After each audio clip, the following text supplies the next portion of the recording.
আসসালামু আলাইকুম রহমতুল্লাহ।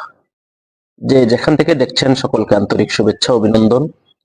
আজকে যে বিষয় নিয়ে আলোচনা করব তা হলো আমাদের সামনে যে রমজান মাস আছে, এই রমজান মাসে আমাদের কি করণীয় এবং বর্জনীয় সে সম্পর্কে আজকে আলোচনা করা হবে ইনশাআল্লাহ।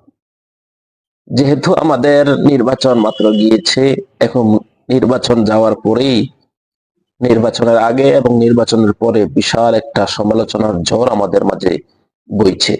একে অপরের প্রতি সমালোচনা, একে অপরের গীবত শেখায়ত, এগুলা চলতেছে। আশা করি এর ধারাবাহিকতা রমজান মাসেও থাকবে। আল্লাহ তাআলা আমাদের এর থেকে হেফাজত দান করুন।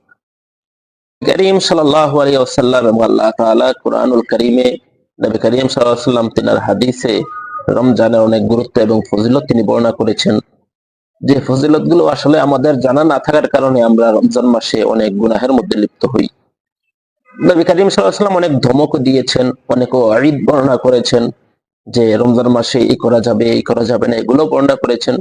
কিন্তু আমরা আমাদের অজ্ঞতাবশত আমরা এই সমস্ত খারাপ এবং নিন্দনীয় কাজসমূহ লাগাতার করতেছি, যার কারণে আমাদের রোজাগুলো আল্লাহ তাআলার কাছে হালকা হয়ে যাচ্ছে। আসুন প্রিয় ভাই, আজকে এই ভিডিওটি দেখি, অন্ততপক্ষে আমরা জানতে পারবো যে কোন সমস্ত বিষয় থেকে আমাদের বিরত থাকা উচিত।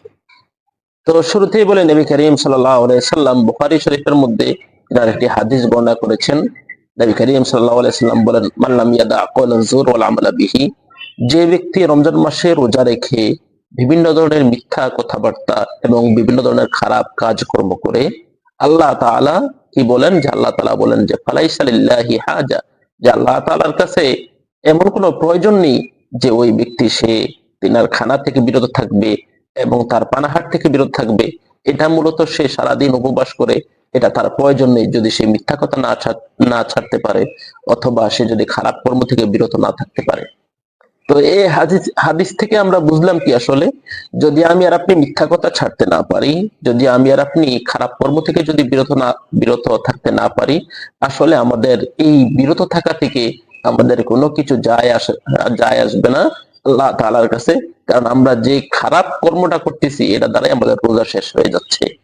তো প্রিয় ভাই, আসেন আমরা রমজান মাসে, যেহেতু সামনে রমজান মাস আসছে, আমরা সমস্ত খারাপ কর্ম, খারাপ কাজ থেকে বিরত থাকি, যাতে এই এক মাসের উপবাসের মাধ্যমে আমরা আমাদের শুধু কেবল উপবাসই থাকা যেন না হয়, আল্লাহ তাআলার সন্তুষ্টি যেন এই উপবাসের মাধ্যমে অর্জিত হয়, এই চেষ্টা আমরা করবো ইনশাআল্লাহ। ভালো থাকবেন সকলে। আসসালামু আলাইকুম রহমতুল্লাহ।